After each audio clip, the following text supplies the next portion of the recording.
Hello, everyone, and welcome to Legacy Politics here. It is March 2nd. I want to welcome everybody to the channel.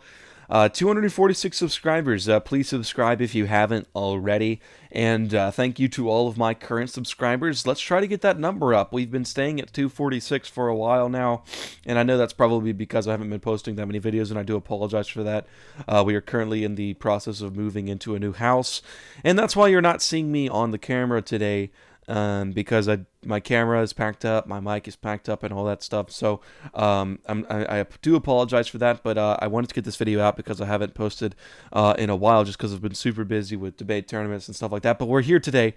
We're going to be doing something a little fun today. I want to get away from the current political realm and do something a little unique and a little different. And I know I do that a lot, so it doesn't seem like that exclusive, but whatever. And anyways, 246, and please, if you haven't already, subscribe to my Twitter account, Legacy Politics as well, and my Instagram account at Legacy Politics as well. Thank you guys so much for being here today.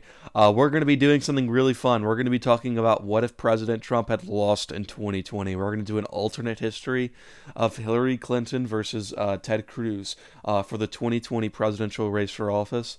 We're going to be looking at the 2016 presidential election and the votes. We're looking at the 2020 presidential election. And then we'll be filling out this map. So let's go ahead and get into it right after this quick, brief update.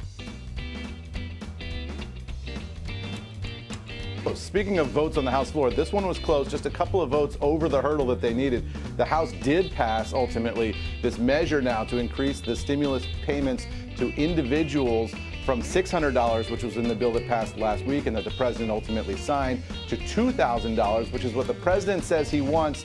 A number of Republicans followed along with the president. They got just over that two-thirds hurdle. That means this goes to the Senate now. It's not at all clear what's going to happen in the United States Senate at this point.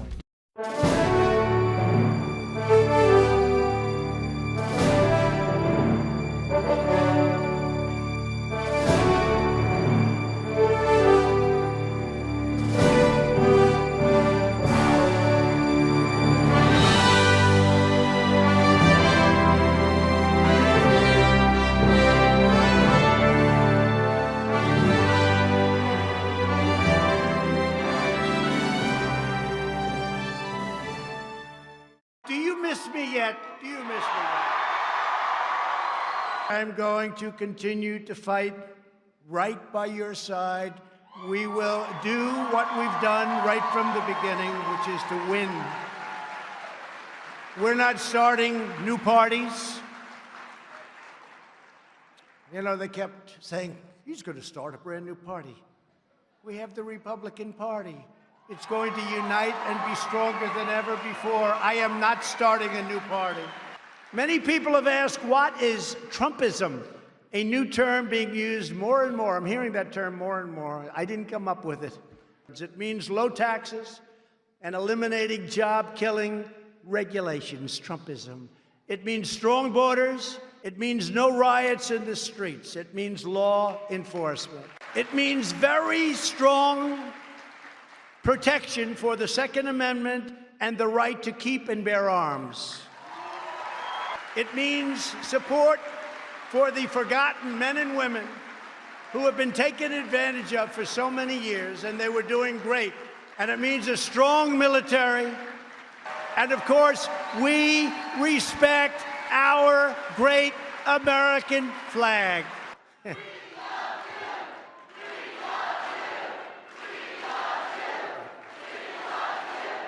know, when you think about we love you, you're saying that about, I hate to say it.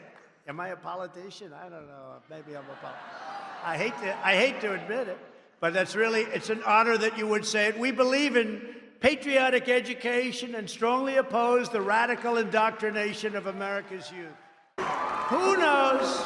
I may even decide to beat them for a third time, okay? All right, guys, let's go ahead and get into it. So starting off here, 2020, Hillary Clinton has been running for 4 years. So to just set the stage for you, she beat Donald Trump pretty handily in 2016, okay? It was a pretty handle victory for her. She won the Rust Belt. She flipped Florida, she flipped North Carolina and Georgia, and got Arizona, and almost flipped Texas. So here comes Ted Cruz. The Republican Party won back the House in 2018, or rather, the Democrats won the House in 2018. The Republicans held the Senate in 2018. So the Republicans need to upset Hillary Clinton. This would be a major upset. Hillary Clinton has been doing great for the country. She's really done great. She's allowed a lot of immigrants to come in, mass amnesty. You know, it's been amazing. Started wars with Iran and probably deleted a few emails with that as well. She's been doing a great job for this country, quote unquote, right? So here comes Ted Cruz and Cara Fiorina.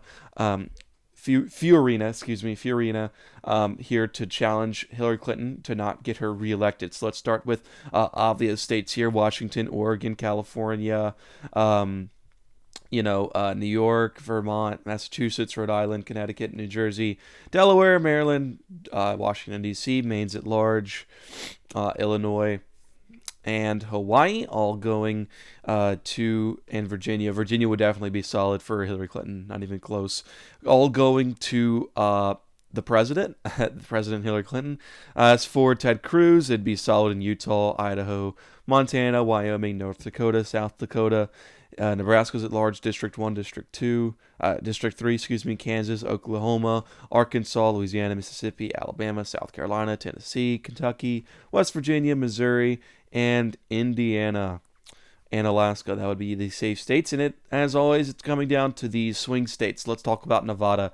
So in 2016, Hillary Clinton won Nevada by just around 1.5%, if you will. That's about as much as she got it by around 29,000 votes. In 2020, President Biden won it by around 3%. So he increased that lead in Nevada. He did very well in Clark County, and he increased that widespread voter margin there in Nevada. So I do think Hillary Clinton would lead that one by likely. She'd probably win it by 5.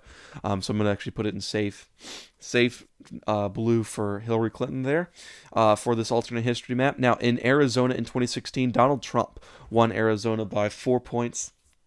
Now, obviously, we're doing an alternate history, so we're going to flip that and say that Hillary Clinton won it by 4 points. But if we look at it in 2020, we saw the shift to the Democratic Party, right? So Joe Biden got 1,672,000 votes, and Hillary Clinton got 1,161,000 votes. So Biden increased the vote margin for the Democrats by 500,000 votes in 2020. So I do think that Hillary Clinton would carry this state by a tilt margin, just like Joe Biden did. It would be close because Donald Trump would really increase his base. Excuse me, not Donald Trump. Ted Cruz would definitely increase his base there. All right, in New Mexico and Colorado, Hillary Clinton would carry these safely, just like she did in 2016. Colorado was won by 5 points, and New Mexico was won by 8 points. I think Colorado would be increasing voter margin, just like it did in 2020. Joseph Biden won it by 14 points. So you see that dramatic change from 5 to 14, a 9-point swing in the Democratic column. So both of these states going to Hillary Clinton pretty comfortably. Texas would be really close. Just like as a little preview for you, my 2024 electoral map, when it does come out a few years from now, or my first one, probably will not come out for a few years now, I think Texas is going to be a very, very close state in this election cycle for 2024, mainly because of the immigration laws that President Biden is proposing. But regardless, I think that since Ted Cruz is a senator from Texas, and they seem to like him a lot, I think that he would carry Texas by a tilt margin. Trump won Texas in 2020 by around 6 points, and he won it in 2016 by 10 points. So it's going to be shifting to the Democrats definitely a lot in this next few years. But as far as 2020, because I think that we would have that would be 12 years of Democratic Party, I think they could get a lot of immigrants coming to vote for them and a lot more immigrants into the system. Now, as far as Nebraska's 2nd District, Trump beat Hillary Clinton in 2016, but I do think that Hillary Clinton would carry the 2nd District in Nebraska by a tilt margin in 2020 against Ted Cruz. As for Iowa, Ted Cruz would probably win Iowa by a very, very tight margin. Trump did very well in 2020 in Iowa, way better than a lot of critics said he was going to do. He won it by 9 points. Iowa's definitely a Republican state, so I think Once again, it'd be a tilt, but I think he would win it by around 3 points probably. Minnesota would go to Hillary Clinton by a lean margin. It wouldn't even, I don't even think it'd be that big of a contest. She won it by around 1.5 in 2016, and then in 2020, President Biden won it by 8. And that was a swing state. A lot of Republicans thought that President Trump could probably pick off, and that's why I don't think that Ted Cruz could pick that one off. Wisconsin would go to Hillary Clinton, and once again, we're talking about Wisconsin as if Hillary Clinton won it in 2016, right? So that's why I think that it would stay there. It would stay for her. So would Michigan. Michigan would be probably a lean, actually. It wouldn't even be a tilt for Hillary Clinton. Ohio, it'd be tilt Republican. Trump does very well in Ohio just because of all the jumps he's gained over the economy. That's why he won it. He promised it in 2016. He won it by 8, and then he fulfilled it in 2020, and he won it by, get this, 8, or rather 7. So not really big differences there, and I do think that Ted Cruz would hang on there. Georgia, like we saw in 2020, a massive swing in Georgia. A lot of people... a big difference, and that was a state that nobody thought that Joe Biden was going to win. Trump carried it by 5 points in 2016, and he lost it by just under a 0.20% in 2020. So Georgia would be the one toss-up state that would probably be completely toss-up, and I do think that Hillary Clinton would carry Georgia by a tilt margin. Now, as far as North Carolina, I think that Hillary Clinton would carry North Carolina as well by a tilt margin, because, once again, we're playing this out as if she won North Carolina in 2016, which we know she didn't, right? But since it was Trump only won it by 3 points, right? And in 2020, he won it by less than a point. So that's why I do think that Hillary Clinton would have carried it in 2020 if she was running for president again. Florida would go to Hillary Clinton by it would go to Ted Cruz by a tilt margin. We saw a massive change in Florida this election cycle. It went to Trump by 4 points. Ted Cruz would not have the same appeal as Trump in Florida, but I think he would still win the state because he would try to campaign there hard because he knows he has to have Florida to win the election. As for now, he's not winning the election. Pennsylvania would stay for the Democrats just like it did in 2016 by a lean margin. Once again, Pennsylvania was not supposed to be won by Trump. It was supposed to go to Clinton, and Clinton would carry that state as well. New Hampshire would go to Clinton by probably a tilt likely margin, because we're playing this out like it was supposed to happen in 2016. Nothing would really change on the widespread scale.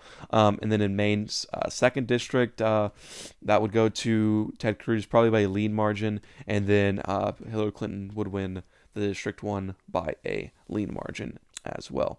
So there you have it. That's what I think would have happened in an alternate history 2020 map if Hillary Clinton was elected in 2016. 321 to 217. Most likely this is what would happen. With Georgia, North Carolina still staying in the Democratic column, Arizona flipping to the Democratic column, and winning the Rust Belt just like she was supposed to do. They called it her blue wall, and that looks pretty blue right there. So guys, that's about it for this video. It was not that long of a video, but I didn't want to have that long of a video, so thank you for watching. Please subscribe if you haven't already. We're at 246. Let's try to get to 250. Let's try to get up there. And please spread this video around. Please comment down below on what future videos you want to see. And for now, Legacy Politics out.